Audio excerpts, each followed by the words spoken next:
Future continuous டென்ஸ்லாம் ரொம்ப அதிகமாக பயன்படுத்துறதே இல்லை. இப்போ நான் என்ன பண்ண போகிறேன்னா சப்ஜெக்ட் வேர்ப் ரெண்டையும் மாற்றி வேறு வேறு சப்ஜெக்ட் வேறு வேர்ப் வச்சு நான் உங்களுக்கு சொல்லி தரப்போகிறேன். வாட் நேற்று நான் உங்கள் வீட்டுக்கு வந்தேன், நீ என்னப்பா பண்ணிட்டு இருந்த? ஆளை காணோன்னு. நீ நேற்று என்ன செய்து கொண்டிருந்தாய்? வாட், நீ என்ன செய்து கொண்டிருந்தாய்? நேற்று நேரம் நீ என்ன பண்ணிட்டு இருந்த?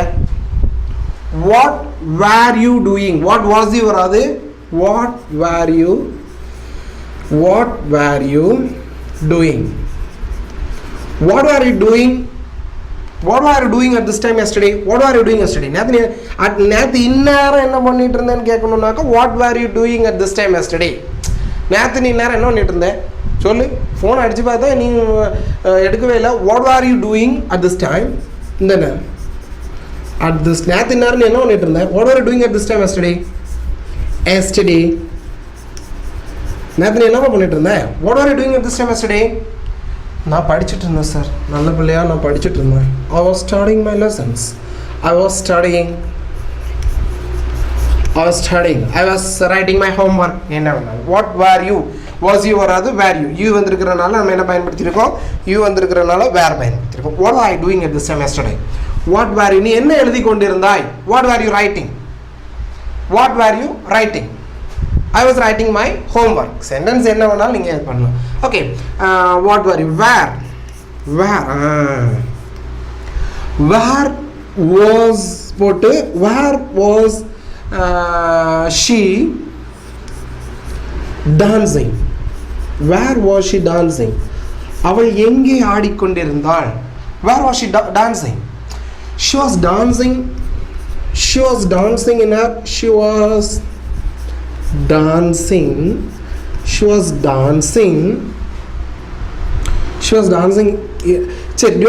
was dancing in her house varma home varma house and body. She was dancing in her home.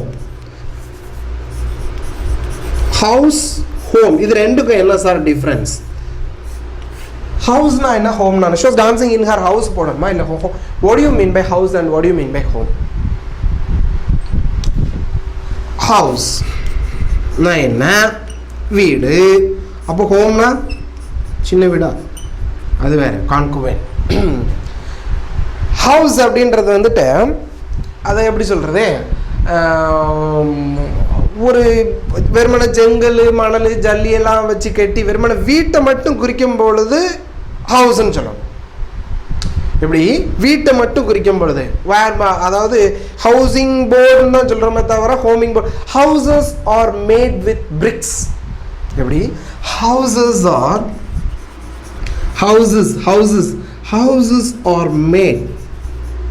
R made with bricks. But homes are made with hearts. Homes are made with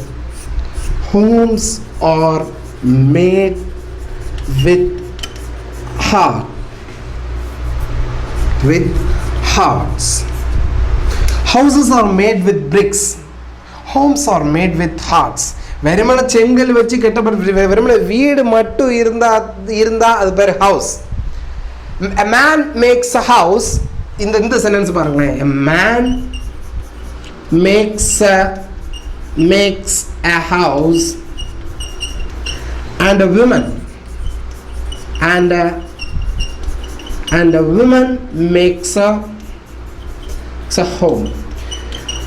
வெறுமனை ஒரு ஆண்களால் கட்டப்படுவது வீடு. வெறுமனை jungle மணல் ஜல்லி எல்லாம் வச்சு வீடு மட்டும் இருந்துச்சுனாக்கா அது ஹவுஸ்ன்னு சொல்லுங்க. அங்கே ஒரு பெண், ஒரு உமன், விமன்னா ப்ளூரல் ஆயிரும். அங்கே ஒரு உமன், ஒரு பெண் அங்கே இருந்து குடும்பம்னு ஒன்று நடந்தால் தான் அது என்னவா மாறுது? ஹோமாக மாறுது. அதான் சொல்லியிருக்காங்க பாருங்க. Houses are made with bricks, homes are made with hearts. பாருங்கள் எவ்வளோ அழகான வரிகள் பாருங்களேன். அதனால் ஹவுஸும் ஹோமுக்கு கன்ஃபியூஸ் பண்ணிக்காதீங்க. வெறுமனா ஒரு his home has become a house after her departure. அவள் போனதுக்கப்புறம் அந்த வீடு என்னவா, அந்த ஹோம் என்னவா மாறிடுச்சு அப்படின்னாக்கா ஹவுஸாக மாறிடுச்சு. புரியுதுங்களா? எவ்வளோ அழகாக இருக்கும். Houses are made with bricks, homes are made with hearts. A man makes a house, but and a woman makes a home. ஒரு ஆண்களால் கட்டப்படுவது வீடு. அங்கே ஒரு பெண் இருந்து குடும்பம்னு ஒன்று நடந்தால் தான் அது என்னவா மாறுது? ஹோம். புரியுதுங்களா இல்லையா? ஹவுசஸ். சரி, ஹவுசிங் போர்டுன்னு தான் சொல்கிறோம் நம்ம. ஹவுஸை வாங்கலாம் விற்கலாம், ஹவுஸை வாங்கலாம் விற்கலாம், ஹோமை வாங்க முடியாது விற்க முடியாது. எங்கேயாவது எங்களுக்கு இப்போ வீடு என்ன விலைன்னு கேட்குற மாதிரி குடும்பம் என்ன விலை அப்படி கேட்க முடியுமா? குடும்பத்தை வாங்க வைக்க முடியுமா? புரியுதா இல்லையா? சரி, she was dancing with whom? அவள் ஆடிக்கொண்டிருந்தாள். அவள் யாருடன் ஆடிக்கொண்டிருந்தாள்? with whom was she dancing? with whom was she dancing? with whom was she dancing? அவள் அவளுடைய தோழிகளுடன் ஆடிக்கொண்டிருந்தாள். she was dancing with her. she was dancing with her friends. she was dancing with her friends. she was dancing with her okay, she was dancing with whom? நீ ஏன் அழுதுட்டு இருந்த? அவன் ஏன் அழுதுட்டு இருந்தான்? நேற்று பார்த்து அவன் ஏன் அழுதுட்டு இருந்தான்? why was he crying? his mother beat him. அதனால அவங்க அம்மா அடிச்சாங்க, அதனால அவன் அழுதுட்டு இருந்தான். with whom? நீ எங்கே போயிட்டு இருந்த? நான் உன்னை பார்த்தனே. where were you going? நிறைய சென்டென்சஸ் நீங்கள் என்ன பண்ணி பார்க்கலாம், கிரியேட் பண்ணி பார்க்கலாம். ஓகே, மீண்டும் சொல்கிறேன், தமிழில் ஒரு வாக்கியம் அமைச்சிட்டு அடுத்து இங்கிலீஷில் இது பண்ணி பாருங்கள். ஓகே, சரி. இந்த டென்ஸில் நீங்கள் ஞாபகம் வச்சுக்க வேண்டிய ஃபியூச்சர் கண்டினியூஸ் டென்ஸ் இதே டிவிடியில் பார்த்துருங்க. இந்த ரெஸ்ட் எடுத்து கூட பாருங்களேன். ப்ரெசன்ட் கண்டினியூஸ் டென்ஸுக்கும் ஃபியூச்சர் கண்டினியூஸ் டென்ஸுக்கும் உள்ள டிஃப்ரென்ஸ் என்னன்னு புரிஞ்சுருக்கோம். இப்போ நடந்துட்டு இருக்கிறது ப்ரெசன்ட் கண்டினியூஸ். கடந்த காலத்தில் சிறிது நேரம் தொடர்ந்து நடைபெற்ற செயல் வந்து பாஸ்ட் கண்டினியூஸ் டென்ஸ். எந்தெந்த சப்ஜெக்ட்டுக்கு எந்தெந்த வேர்ப் பயன்படுத்தணுன்றது ஞாபகத்தில் இருக்கட்டும். இப்போ ப்ரெசன்ட் கண்டினியூஸ் டென்ஸுக்கு ஒரு ஃபார்முலா இது. இப்போ past continuous I, he, she, இட்டுக்கு was plus verb plus ING, we, you, தேக்கு were plus verb plus ING. புரியுதுங்களா இல்லையா? சரி, அடுத்த சரி, இன்னும் நம்ம அடுத்த ஃபியூச்சர் கண்டினியூஸ் பார்ப்போம். சரியா? சரி, இப்போது ஃபியூச்சர் கண்டினியூஸ் டென்ஸ் பார்க்குறதுக்கு முன்னாடி நம்ம கேமராமேனுக்கு ஒரு நியாயமான டவுட் வந்துட்டு. அது என்ன டவுட் சார் அப்படின்னா, சார் நீங்கள் யூக்கு வந்து வேறு தான் பயன்படுத்தணும்னு சொன்னீங்கல்ல, யூன்றது வந்து யூக்கு அர்த்தம் என்ன? யூ வந்து நீ சிங்குலர் தானே, அதுக்கு வாஸ் தானே பயன்படுத்தணும் அப்படிங்கிறாரு. என்னத்தை சொல்லி யூ வாஸ் தானே சார் வரும் அப்படின்னு. இப்போ யூக்கு ரெண்டு அர்த்தம் இருக்குல்லங்க. யூ வந்து நீ, நீங்கள் ரெண்டு அர்த்தம் இருக்குல்ல. நான் ஒரு வார்த்தை அவர் எவ்வளோ கேர்ஃபுல்லாக கவனிக்காரு பாருங்க. இந்த சிங்குலர் சப்ஜெக்ட்ஸுக்கு வந்து நீங்கள் ஓஸ் போடுங்க, ப்ளூரல் சப்ஜெக்ட்டுக்கு வேர் போடுங்க நான் சொன்னேன் இல்லையா? அதுக்கு வேண்டி இவர்கிட்ட முதல் நம்ம பைசா வாங்கணும். ஒரு ஓஸிலே ஃபுல்லாக கற்றுக்கிறாரு. நீ, நீங்கள், நீ, நீங்கள், யூ, நீங்களும் வருது, நீயும் வருது. அப்போ இதுக்கு நாங்கள் என்ன சார்? அப்போ யூ வரும்போது வாஸ் பயன்படுத்தணும், சாரி நீன்ற மீனிங்கில் வரும்போது வாஸ் பயன்படுத்தணும், நீங்கள்ன்ற மீனிங்கில் வரும்போது வேர் பயன்படுத்தணுமா அப்படின்னு கேட்குறேன். ஏமான கேள்வி தானே? இல்லைங்க, நீங்கள் இப்படி சிங்குலர் இந்த இதை பொறுத்த மட்டும் நீ இதுக்கு யூக்கு வந்து நீ, நீங்கள் ரெண்டுமே இருக்கு இல்லையா? நீங்கள் எந்த அர்த்தத்தில் வந்தாலும் உங்களுக்கு அதான் அப்படி வச்சுருக்குறாங்களோ நம்ம ரெண்டு அர்த்தத்துலையுமே நீங்கள் வந்தாலுமே நீங்கள் என்ன பண்ணுற வேண்டியதான் வேர் தான் பயன்படுத்தணும். என்ன கேமராமேன் கிளியர் ஆகிடுச்சா? சரி, அது மாதிரி நேற்று நான் மிஸ் பண்ணிட்டேன் இந்த விஷயம் சொல்கிறதுக்கு. அந்த சீயிங் இது வருமா சார்? வேர்பு கூட சில வேர்ப்ஸ் கூட ப்ரெசன்ட் நேற்றுலாம் உங்களுக்கு எப்படி தெரியும்? நீங்கள் எனக்கு ப்ரெசன்ட் கண்டினியூஸ் டென்ஸ் இருக்கும்போது நான் இதை சொல்லித்தர மறந்துட்டேன். இந்த வேர்ப்ஸ் கூட எல்லாம் ப்ரெசன்ட் கண்டினியூஸ் டென்ஸில் ஐஎன்ஜி வராது. அதாவது சென்சஸ், இது என்ன சொல்கிறது, நம்ம ஒரு பார்க்குற ஆள் அது அவர் மட்டும்தான் உணர முடியும். அந்த மாதிரி இது ஹியரிங், ஐ ஆம் ஹியரிங் மியூசிக், இந்த மாதிரி இப்படி ஒரு ரூல் வச்சுருக்காங்க. ஆனால் இதை பயன்படுத்தாமல் இருக்க முடியல. நிறைய இடத்துல ஐ ஆம் ஹியரிங் மியூசிக் நீ என்ன பண்ணிட்டு இருக்கேன். ஆனால் பட் இந்த நீங்கள் அட்வான்ஸ் புக்ஸில் எல்லாம் ரெனன் மார்ட்டினில் அப்புறம் ஆக்ஸ்ஃபோர்டுடைய பழைய எடிஷன்லாம் இந்த மாதிரியான வேர்ட்ஸ் கூட ஐஎன்ஜி, ஐ ஆம் ஸ்மெல்லிங், ஐ ஆம் ஸ்மெல்லிங், ஷீ இஸ் ஸ்மெல்லிங் இப்படியெல்லாம் வராதுன்னு கொடுத்துருக்குறாங்க. புரியுதுங்களா? இந்த ரூல் உங்களுக்கு கொஞ்சம் எல்லாரும் ஞாபகத்தில் இருக்கு. ஆனால் மேக்ஸிமம் ஐ ஆம் அண்டர்ஸ்டாண்டிங், நான் புரிந்து கொண்டிருக்கிறேன், ஷீ இஸ் அண்டர்ஸ்டாண்டிங் வேறு மீனிங்கில் வருது. அது இந்த மாதிரியான வேர்ப்ஸுக்கு சென்சஸ், எமோஷன்ஸ், மனக்கிளர்ச்சி, திங்கிங், தாட்ஸ், இதை பற்றின ஐ ஆம் நோயிங்லாம் இந்த மாதிரியான வேர்ப்ஸ்லாம் அதிகமாக நம்ம என்ன பண்ணுறதில்ல, ஐஎன்ஜி சேர்த்து ப்ரெசன்ட் கண்டினியூஸ் டென்ஸில் என்ன பண்ணுறதில்ல, பயன்படுத்துறது இல்லை. லைட்டாக நோட் பண்ணி வச்சுக்கோங்க. ஐ ஆம் லவ்விங் யூ, ஐ லவ் யூன்னு தான் சொல்கிறேன். அப்படி ப்ரெசன்ட் டென்ஸ் ஸ்டேட்மெண்ட்டில் தான் சொல்கிறேன். நான் உன்னை காதலித்து கொண்டு இருக்கிறேன், ஐ ஆம் லவ்விங் யூ நம்ம என்ன பண்ணுறதில்ல, சொல்கிறதில்ல. புரியுதுங்களா இல்லையா? ஐ ஆம் லைக்கிங், வாண்டிங் நோய் சொல்கிறதுக்கு ஒரு மாதிரி நோயிங், அண்டர்ஸ்டாண்டிங், சீயிங், இது ஹியரிங் ஓரளவு பயன்படுத்துகிறோம். ஸ்மெல்லிங், இந்த மாதிரி வேர்ப்ஸ் கூடலாம் ஐஎன்ஜி மேக்ஸிமம் நம்ம என்ன பண்ணுறதில்ல, பயன்படுத்துறதில்ல. அப்புறம் இது என்ன சார், என்னமோ அரேஞ்ச்டு ஈவெண்ட்ஸ்னு எழுதி போட்டிருக்கேன். இதுவும் நம்ம கேமராமேனுடைய டவுட் நேற்று. சார் இப்படி ஒரு ஐ ஆம் கமிங் டுடே இந்த சென்டென்ஸ் பயன்படுத்தலாமா அப்படின்னு கேட்டார். பயன்படுத்தலாம். நேற்று நான் ப்ரெசன்ட் அரேஞ்ச்டு ஈவெண்ட்ஸ், அதாவது திட்டமிட்ட செயல். ஐ ஆம் கமிங் டுடே அப்படின்னா நான் இன்னைக்கு வர்றேன், நான் வந்து கொண்டு இருக்கிறேன்ற மீனிங்கில் நான் இன்னைக்கு வர்றேன், நாளைக்கு நான் கிளம்புறேன், ஐ ஆம் லிவிங் டுமாரோ. இந்த மாதிரி அரேஞ்ச்டு ஈவெண்ட்ஸுக்கும் நீங்கள் என்ன பண்ணலாம், ப்ரெசன்ட் கண்டினியூஸ் டென்ஸ் பயன்படுத்தலாம். ஓகே, இதை லைட்டாக நோட் பண்ணி வச்சுக்கோங்க. நம்ம நேற்று ப்ரெசன்ட் கண்டினியூஸில் இதை சொல்லித்தர விட்டுட்டேன். சரி, ஓகே. அடுத்து நம்ம இன்னைக்கு ஃபியூச்சர் கண்டினியூஸ் பார்க்கலாம். சரியா? வேறு என்ன, verb plus ing here. Okay, here இதில் என்ன ஒரு விஷயம் சொல்லணும். ஹியர்னுடைய பாஸ்ட் டென்ஸ் வந்து இது ஒரு எக்ஸம்ஷன் கேஸ். மேக்ஸிமம் நம்ம வேர்ப்ஸ் எல்லாம் ஈடி சேர்த்து பண்ணுற மாதிரி இந்த ஹியர்டு வந்துட்டு ஈடி சேர்த்து பண்ணக்கூடாது. HEARD ஹியர்ட் ஈடி சேர்க்கக்கூடாதுங்க. இது ஒரு எக்ஸம்ஷன் கேஸ். ஹியர்னுடைய பாஸ்ட் டென்ஸ் கேட்டல், பாஸ்ட் டென்ஸ் வந்து ஹியர்ட் தான். ஹர்டுன்னு ஒன்று இருக்குது, அது வேற. ஹியரில் ஒரு கொஞ்சம் கன்ஃபியூஷனான விஷயங்கள் இருக்குது.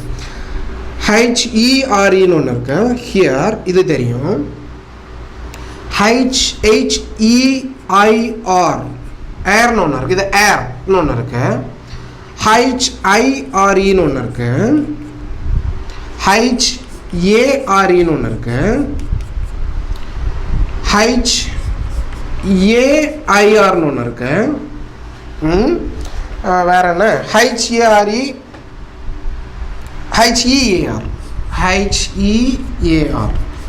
பாருங்க. ஒவ்வொன்றா ஐரஸ்ன்னு ஒன்று இருக்குது. ஐரஸ். ஓகே, இதனுடைய பாருங்கள், இது எல்லாத்துக்கும் வேறு வேணும். ஹியர்னா இதுக்கு அர்த்தம் வந்து அமியோ இங்கே. இதுக்கு அர்த்தம் என்ன, இங்கே. இது கன்ஃபியூஸ் ஆகிடக்கூடாது நீங்கள். இங்கே. ஏர், இதனுடைய உச்சரிப்பு ஏர். ஏரஸ் ஏரஸ்ன்னு ஒன்று இருக்குது. இதுக்கு அர்த்தம் வந்து வாரிசு. நம்ம சொல்கிறோம் இல்லையா, வாரிசுக்கு இங்கிலீஷில் ஏர். ஏர் இதனோட ஹேர். இப்போ ஆட்டோ ரிக்ஷாலெல்லாம் இப்படி எழுதி போட்டிருப்பாங்க, ஃபோ ஹேர்னு இப்படி எழுதி போட்டிருப்பாங்க. வாடகைன்னு அர்த்தங்க. பாருங்க, வாடகை. புரியுதா இல்லையா? வாடகைன்னு அர்த்தம் இதுக்கு. ஃபோ ஹேர் வாடகைக்கு. அப்போ ரெண்ட்னா என்ன, அதையும் சொல்லி தந்துடுங்க. ரெண்ட்னா என்ன, ரெண்ட்னாலும் வாடகை தான், ஏர்னாலும் வாடகை, ஹேர்னாலும் வாடகை தான். அதாவது நெடுங்கால வாடகைக்கு வந்து ரெண்ட் பயன்படுத்தணும். இப்போ வீடு நம்ம ரெண்ட்டு, ஹவுஸ் ரெண்ட்டுன்னு சொல்கிறோம். குறுகிய கால ஆட்டோ மாதக்கணக்கில் வருஷ கணக்கில் வாடகை எடுக்கிறது இல்லை. இந்த குறுகிய கால வாடகைக்கு ஏர்னு உச்சரிக்கணும், நெடுங்கால வாடகைக்கு ரெண்ட்டுன்னு உச்சரிக்கணும். சாரி, ரெண்ட்டுன்னு சொல்லணும். புரியுதுங்களா? புரிஞ்சிருக்குன்னு நினைக்கிறேன். இது வந்து முயல், ஹேர், முயல். இந்த ஒரு 4 எழுத்துக்குள்ளே எவ்வளோ கன்ஃபியூஷன் பாருங்கள். ஹேர் இது நமக்கு தெரியும். இது என்னது, இது தெரியாதா சார்? முடி, எத்தனை அர்த்தம். முடி, மயிர், கேசம். கேசம் சொல்கிறது தான், கேசம், கூந்தல், நிறைய வேர்டு இருக்கு தமிழில். ஒரு இருக்கு. இது வந்து கேட்டல், வேர்ப். பாருங்களாங்க, கேட்டல். என்ன கேமராமேன், புரிஞ்சுதா? இதில் என்ன கன்ஃபியூஷன் வராதுன்னு நினைக்கிறேன். ஹியர் இது பாருங்கள், இதில் இதை நோட் பண்ணி வச்சுக்கோங்க. நிறைய பேர் இதை எல்லாம் ஒன்று போல் வர்ற மாதிரி இருக்குது, ஆனால் கன்ஃபியூஷன் வந்து. புரியுதா இல்லையா? ஹியர் ஹர்டுன்னு ஒன்று இருக்கு, இதை நோட் பண்ணிக்கோங்க. ஹர்டு, HERDன்னு ஒன்று இருக்கு. ஹர்டு இப்படி ஒன்று இருக்கு. ஹர்ட் இன்ஸ்டிங்க்ட் கேள்விப்பட்டிருக்கீங்களா? Herd instinct. ஹர்டுனா மந்தை. ஒரு புத்தகத்தில் இதை நோட் பண்ணி வச்சுக்கோங்க. இதே நான் சொல்லிவிட்டு ஃபியூச்சர் கண்டினியூஸ் போகிறேன். நோட் பண்ணி வச்சுக்கோங்க. ஹர்ட் இன்ஸ்டிங்க்ட்னா என்னன்றதையும் கொஞ்சம் சொல்லிடுறேன். Hurt, HERD.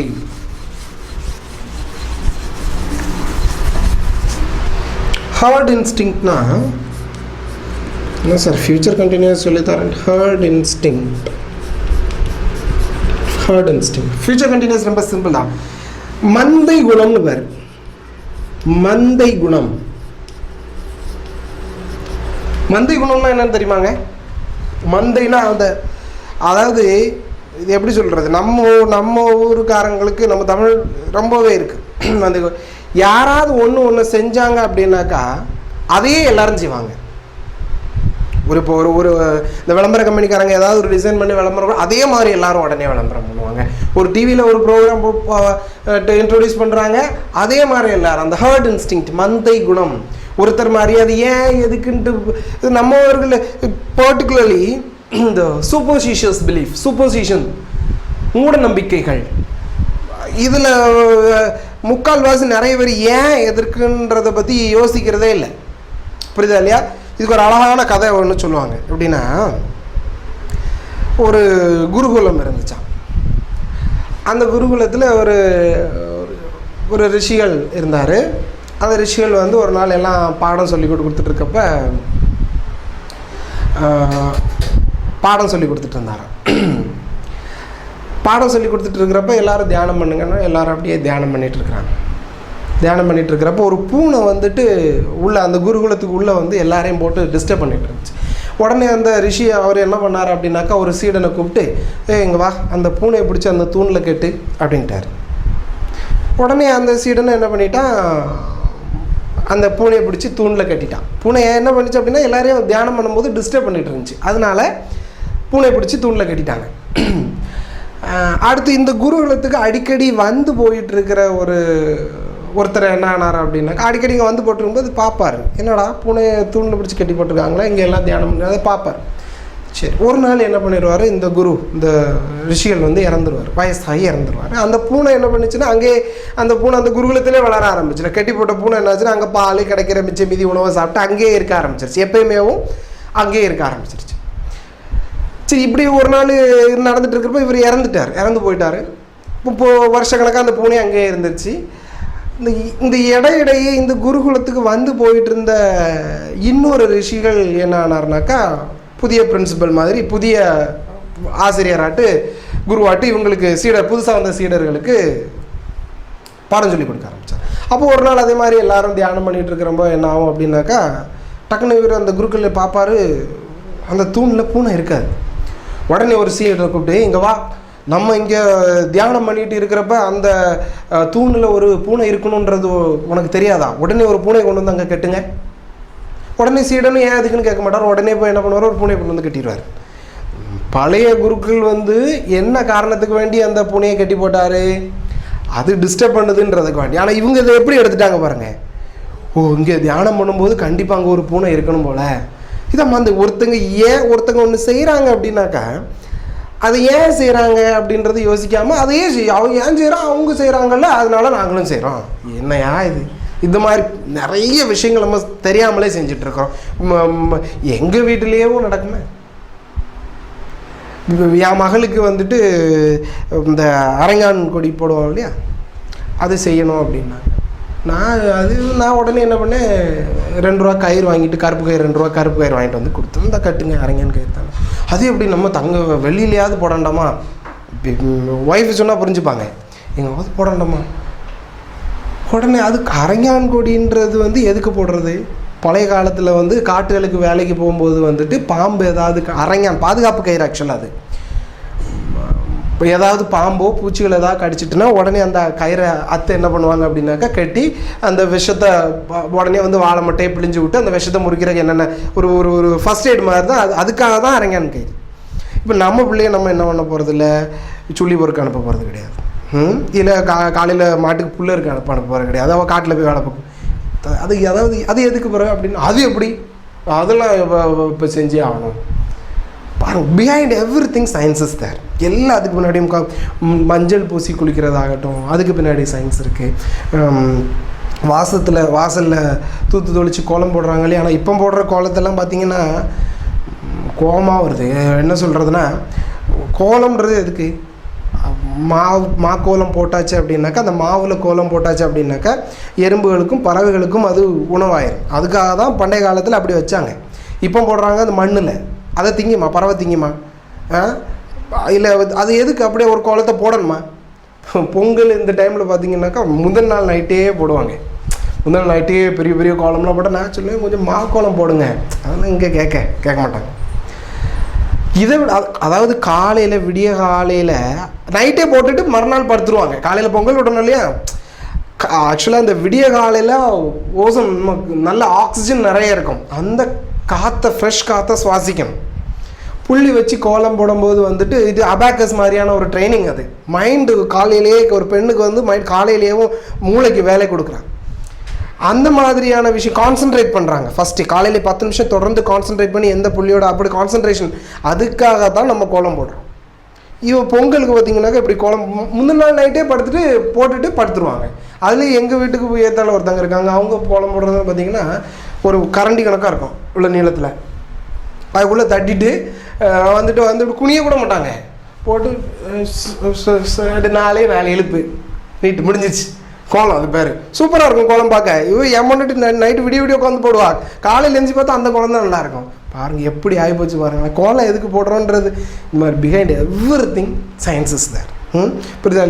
Out of topic வந்துட்டேன் நான். எங்கேயோ இப்போ ஃபியூச்சர் கண்டினியூ சொல்லி தராமல் என்னமோ சொல்லியிருந்தேன். சரி, தேவைக்கூட இந்த மாதிரி பொதுவான விஷயங்கள் பேசும்போது நான் கொஞ்சம் எமோஷன் ஆகிடுவேன். இப்போ நிறைய இடத்துல சண்டையும் போடுவேன் இந்த மாதிரி. இப்போ எதுக்கு அப்படி மரத்தை சுற்றி கும்பிடுறாங்க அப்படின்னாக்கா, பிள்ளைங்களுக்கு சொல்லிக் கொடுங்க அதில் என்ன, ஏன் மரத்தை சுற்றி கும்பிடுறோம், எதுக்கு தெரியும். நமக்கு பெரியவங்களுக்கு புத்தகங்கள் மூலியமாகவும் நம்ம தெரிஞ்சுக்கிறோம், அதை சொல்லிக் கொடுக்கணும். அப்படியே சும்மா எல்லாரும் அந்த ஹர்ட் இன்ஸ்டிங்க்ட் இருக்கக்கூடாது. ஏன் எதுக்கு எல்லாத்துக்கும் எதுக்கு பொட்டு வைக்கிறோம், எதுக்கு திருநார் போடுறோம், மெட்டி எதுக்கு போடுறோம், கம்மல் எதுக்கு போடுறோம், மூக்குத்தி எதுக்கு போடுறோம், தாலியில் இருந்து இந்த நம்ம கோயிலில் செய்யக்கூடிய தோப்புக்கரணம் போடுறது, அங்கே பிரதிஷ்டம் பண்ணுறது, பிஹைண்ட் எல்லாத்துக்கு பின்னாடியும் விஞ்ஞான ரீதியான காரணங்கள் கண்டிப்பாக இருக்குது. அதை தெரிஞ்சுட்டு செய்யுங்க அப்படின்னு சொல்கிறது தான் என்னோட ரெக்வஸ்ட். எல்லாரும் செய்கிறாங்கன்ட்டு நீங்கள் செய்யாதீங்க. ஹர்ட் இன்ஸ்டிங்க்ட் இருக்கக்கூடாது நமக்கு, அதுலேருந்து வெளிவரும். whatever we do, know that அது என்ன இருக்குது, ஏன் அப்படி பண்ணுறாங்க, கேள்வி கேட்கணும். சின்ன பிள்ளைங்க நிறைய கேள்வி கேட்கும், அது அப்படி தான், அப்படியே கேள்வி கேட்டால் அது ஏன்னு தெரிஞ்சு பதில் சொல்லணும். நிறைய புத்தகங்கள் இருக்குது. சரி, ஓகே, நம்ம இங்கே விஷயத்துக்கு வருவோம். Herd instinct. சரி, ஓகே, டைம் ஆகிட்டோம். சரி, ஓகே, இப்போ உடனே நம்ம ஃபியூச்சர் கண்டினியூஸ் பார்ப்போம்.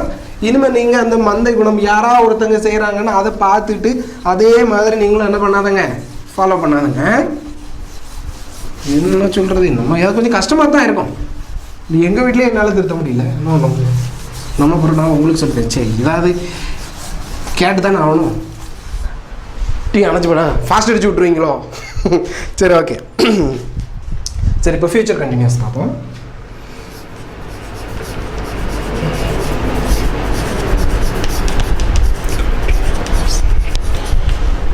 இது அதிகமாக பயன்படுத்தாத ஒரு டென்ஸ். மற்ற டென்சஸ் மாதிரி இது கொஞ்சம் அதிகமாக, இது எப்படி சொல்கிறது, டே ட்ரீமர்ஸ் டென்ஸ்ன்னு சொல்லுவாங்க. எதிர்காலத்தில் ஒரு குறிப்பிட்ட நேரத்தில் தொடர்ந்து நடைபெறவிருக்கும் செயல். நல்லா ஞாபகத்தில் இருக்கட்டும். எதிர்காலத்தில் ஒரு குறிப்பிட்ட நேரத்தில் தொடர்ந்து நடைபெறவிருக்கும் செயல். நான் இப்போ ஆங்கிலம் கற்பித்து கொண்டிருக்கிறேன். ஐ ஆம் டீச்சிங் இங்கிலீஷ். நேற்று என்ன பண்ணிட்டு இருந்தேன், ஐ வாஸ் டீச்சிங் இங்கிலீஷ். நாளைக்கு என்ன பண்ணிட்டு இருப்பேன், நான் ஆங்கிலம் கற்பித்து கொண்டிருப்பேன். அப்போ என்ன வேர்ப் சார் பயன்படுத்துறது, I will be teaching English. புரியுதுங்களா இல்லையா? எதிர்காலத்தில் ஒரு குறிப்பிட்ட நேரத்தில் தொடர்ந்து நடைபெறவிருக்கும் செயல் எந்த இப்போ நம்ம அமைச்சு பார்த்துடலாம். ஓகே, ஃபியூச்சர் இது டே ட்ரீமர்ஸ் டென்ஸ்னு கூட சொல்லுவாங்க. இதை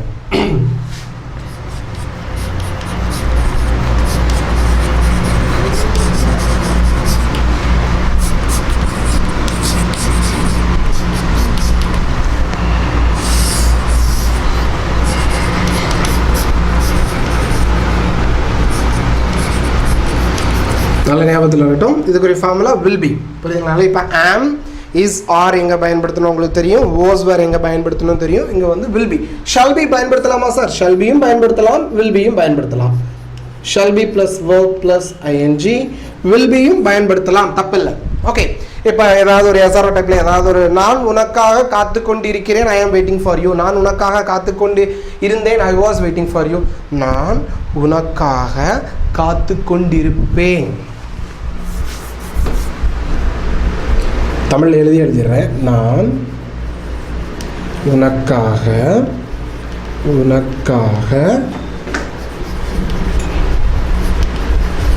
காத்து கொண்டிருப்பேன். கொண்டிருக்கிறேன் ப்ரெசன்ட் கண்டினியூஸ் டென்ஸ், கொண்டிருந்தேன் பாஸ்ட் கண்டினியூஸ் டென்ஸ், கொண்டிருப்பேன் ஃபியூச்சர் கண்டினியூஸ் டென்ஸ். நான் உனக்காக காத்து கொண்டிருப்பேன். கொண்டிருப்பேன். என்ன வரும்? I will be waiting for you. I will be waiting for you. நான் உனக்காக காத்து கொண்டிருப்பேன். I will be waiting for you. நாளைக்கு வர மறந்துடாதப்பா, நான் உனக்கு வேண்டி வெயிட் பண்ணிட்டு இருப்பேன், வர மறந்துடு. I will be waiting for you. I will be நாளைக்கு இந்நேரம் நான் சென்னை போயிட்டு இருப்பேன். I will be going to Chennai. I will be going to Chennai by this time tomorrow. By this time, நல்லா ஞாபகத்தில் இருக்கட்டும். By this time, நாளைக்கு நேரம் நான் சென்னை போயிட்டு இருப்பேன். I will be going to Chennai by this time tomorrow. எதிர்காலம் I will be waiting for you. அவள் உனக்காக காத்து கொண்டிருப்பாள். நாளைக்கு போயிருப்பா, அங்கே அந்த பிள்ளை உனக்கு வேண்டி வெயிட் பண்ணிட்டு இருப்பா, போயிரு. She will be waiting for you. அவர்கள் உனக்காக காத்து கொண்டிருப்பார்கள். They will be waiting for you. அவர்கள் உன்னை எதிர்பார்த்து கொண்டிருப்பார்கள். They will be expecting you. expect மாத்திரக்கூடாது. They will be, அவங்க உன்னை எதிர்பார்த்துட்டு இருப்பாங்கப்பா, போ. They will be, எல்லா அங்கே மாதிரி கன்ஃபியூஷனே கிடையாது. எல்லா சப்ஜெக்ட்டுக்கும் நீங்கள் என்ன போடலாம்? will be போடலாம். Okay, I will be waiting for you. I will be dancing. I will be going. I will be reading newspaper. என்ன சென்டென்ஸ் நான் I will be the கேள்வியாக மாற்றும் பொழுது இப்போ ஒரு டவுட் வரும். I will be waiting for you. சரி, okay. இப்போ அவள் எனக்காக காத்து கொண்டிருப்பாள். She, யார் சார் உங்களுக்கு வேண்டி காத்துட்டு இருப்பாள்? She will be waiting. She will be waiting. She will be waiting for you. அவள் உனக்காக காத்துக்கோ. She will be waiting for me. எனக்காக she will be waiting for me. சரி, இப்போ she will be waiting for me. இப்போ உங்களுக்கு ரொம்ப gap ஆயிடுச்சோ? சரி, இப்போ இதை கொஸ்டினை மாத்துறது எப்படி? as usually எங்களுக்கு தெரியுமா சார், சப்போர்ட்டிங் வேர்பை தூக்கி நீங்கள் முன்னாடி போட்டுட்டா அப்படியே கேள்வியாக மாற்றிடலாம். will be she waiting for you வருமா? உங்களுக்கு மைண்டில் இப்போ ஒரு டவுட் இப்படி வந்திருக்குமே, கேமராமேன் உங்களுக்கு டவுட் இருக்கா? இல்லை. will be she waiting for you, will she be waiting for me வருமா? Sorry, will be she waiting வருமா, will she be வருமா? இது கன்ஃபியூஷன், வேறு ஒன்றும் இல்லைங்க. will மட்டும்தான் நீங்கள் முன்னாடி கொண்டு வரணும், இந்த பியை விட்டு தள்ளிடுங்க. ஓகே, இந்த will மட்டும், will she be waiting for me, அவள் எனக்காக காத்து கொண்டிருப்பாளா? will she be waiting for me, அவள் எனக்காக காத்து கொண்டிருப்பாளா? will she be waiting for me, அவள் எனக்காக காத்து கொண்டிருப்பாளா? உனக்காக காத்து கொண்டிருப்பாளா? will she be waiting for you. will மட்டும்தான் கொண்டு வரும். நான் உனக்காக காத்து கொண்டிருப்பேன், நீ எனக்காக காத்து கொண்டிருப்பாயா அப்படின்னாக்கா will you be will மட்டும்தான் முன்னாடி கொண்டு வரணும். will இங்கே நான் வந்து நீயா மாறிடுச்சு. will you be waiting for me, நீ எனக்காக காத்து கொண்டிருப்பாயா? எனக்கா will you be waiting for me. ரொம்ப நேரம் ஆயிடுச்சுனாக்கா அடுத்து உங்களுக்கு அப்சர்வேஷன் இருக்காது, சொல்லி கொடுக்குற எனக்கும் இதாயிரும். will you be waiting for me கொஞ்சம் ஃபாஸ்ட்டாக முடிச்சோம். will you be waiting for me, நீ எனக்காக காத்து கொண்டிருப்பாயா? ஆம், நான் உனக்காக காத்து கொண்டிருப்பேன். yes, I will be waiting for you. yes, I will be waiting for you. yes, I will be waiting for you. positive sentence, simple question. அடுத்து negative sentence. இல்லை, நான் உனக்கு வேண்டி வெயிட் பண்ணிட்டு இருக்க மாட்டேன். no, I will not be. I will not be, இங்கே ஒரு நாட் மட்டும் சேர்த்துறோம். நம்ம will not be positive sentence negative சென்டென்ஸை மாற்றுறதுக்கு நம்ம என்ன பண்ணணும்? நாட் பயன்படுத்தணும். ஏற்கனவே தெரியும். அந்த will not-னுடைய கான்ட்ராக்டட் ஃபார்ம் என்னது? will not-னுடைய கான்ட்ராக்டட் ஃபார்ம் வந்து owned be. நம்ம அந்த பழைய முதல் சிடியிலேருந்தே பார்த்துட்டு வர்றவங்களுக்கு டக்குன்னு பிடிச்சிடும்.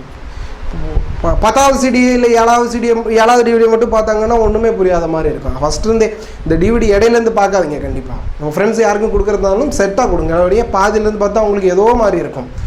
நான் சொல்லித்தரது இவர் யாரோ நல்லா சொல்லித்தராத மாதிரி ஆகிடும். புரியுதுங்களா இல்லையா? ஃபஸ்ட்டுருந்தே பார்க்கணும் இந்த DVD. No, I won't be, will not-னுடைய contracted form owned. No, I won't be waiting for you. நீ ஒரு ஆள், உனக்கு வேண்டி நான் வெயிட் பண்ணிட்டு இருக்கேன், போங்க. நான் உனக்கு வேண்டி வெயிட் பண்ணிட்டு இருக்க மாட்டேன். ஐ won't be waiting for you. Negative sentence. நீ எனக்கு வேண்டி வெயிட் பண்ணிட்டு இருக்க மாட்டியா? won't you be waiting for me. won't you be waiting for me. won't you be waiting for me. நீ எனக்கு வேண்டி வெயிட் பண்ணிட்டு இருக்க மாட்டியா? Negative question. won't you be waiting for me. Okay, I will be writing. என்ன வேணாலும் sentence என்ன வேணாலும், வேர்ப் மட்டும் என்ன வேணாலும் மாற்றிக்கோங்க. புரியுதுங்களா இல்லையா? நான் உனக்காக காத்து கொண்டு இருப்பேன். நான் உனக்காக காத்து கொண்டு இருப்பேன். நீ எனக்காக காத்து கொண்டு இருப்பாயா? ஆம், நான் உனக்காக காத்து கொண்டிருப்பேன். இல்லை, நான் உனக்காக காத்து கொண்டு இருக்க மாட்டேன். நீ எனக்காக காத்து கொண்டு இருக்க மாட்டாயா? won't you be waiting for me? அவள் சமைத்து கொண்டு இருப்பாள். she will be cooking. அவள் சமைத்து கொண்டு இருப்பாளா? will she be cooking? அவர்கள் விளையாடி கொண்டிருப்பார்கள். they will be playing. அவர்கள் விளையாடி கொண்டிருப்பார்களா? will they be playing? இதில் WH டைப் வர்றது ரொம்ப ரொம்ப ரேர். நீ what will you be waiting வராது, ரொம்ப ரேர். நீ நாளைக்கு நேரம் நீ என்ன பண்ணிட்டு இருப்ப? What will you be doing by this time tomorrow? நாளைக்கு நேரம் நீ என்ன பண்ணிட்டு இருப்ப? what will you be doing by this time tomorrow?